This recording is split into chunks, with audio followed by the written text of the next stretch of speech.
culture that seems to prize personal adulation. In both my secular life and in my ministry, I can't tell you how many houses or offices I've been in where there are entire walls dedicated to someone's personal accolades.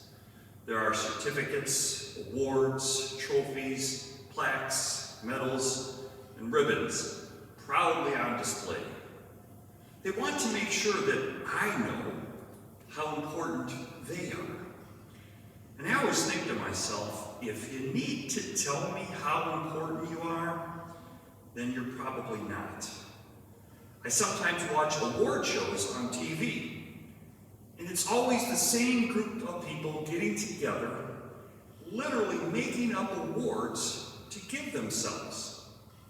And more recently, this desire for self-praise has infected social media.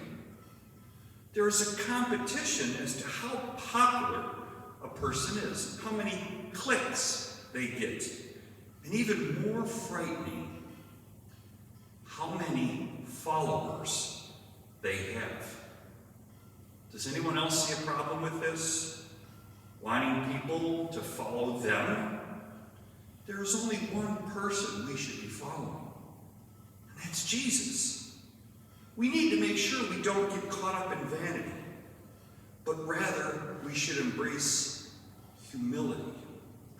In today's reading, we frequently put our attention to the beauty and majesty of Jesus' baptism, and the Holy Spirit descending upon him, and the words that come from God, "You are my beloved Son."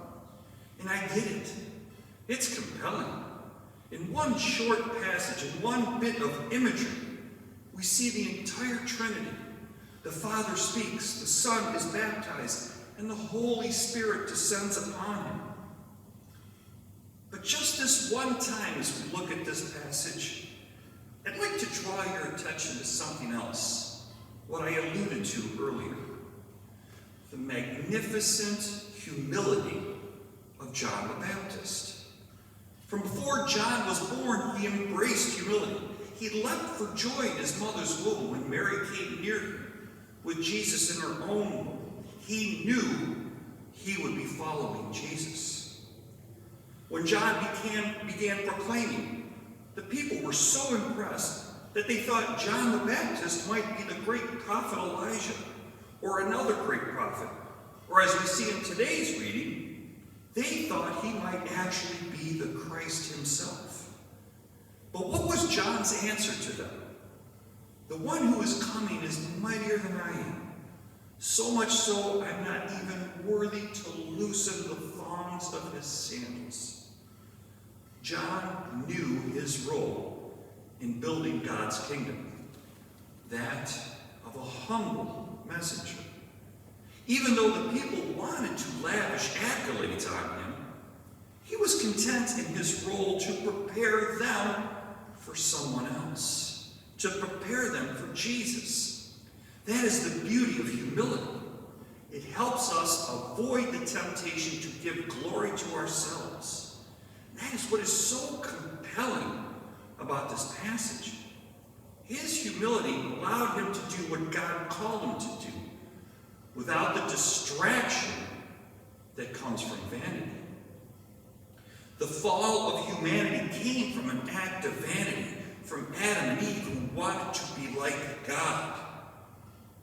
But our salvation came through an act of humility from Christ and his willingness to become us, even to the point of death.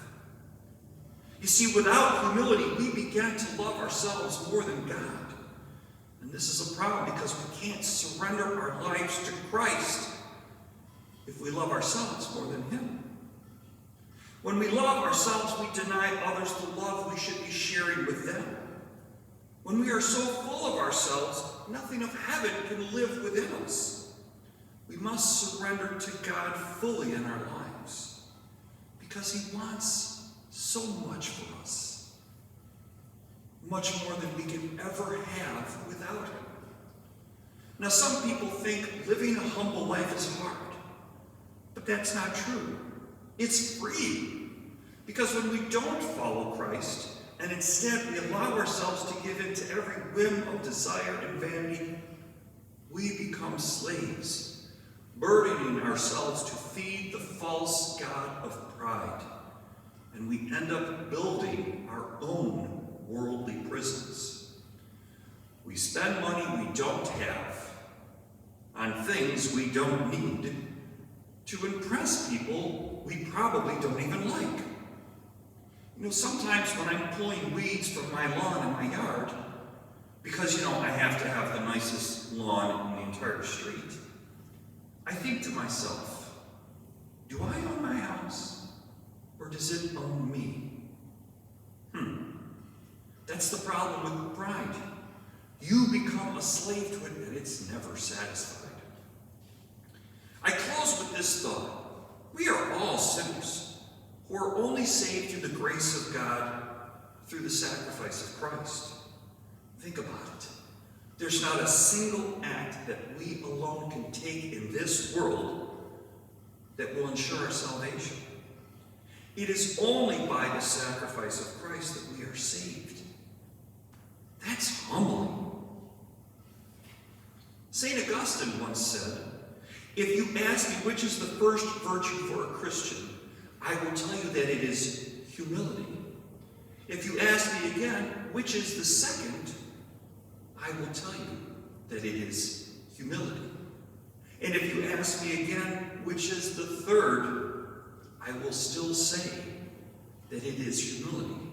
And as often as you ask me this question, I shall always give you the same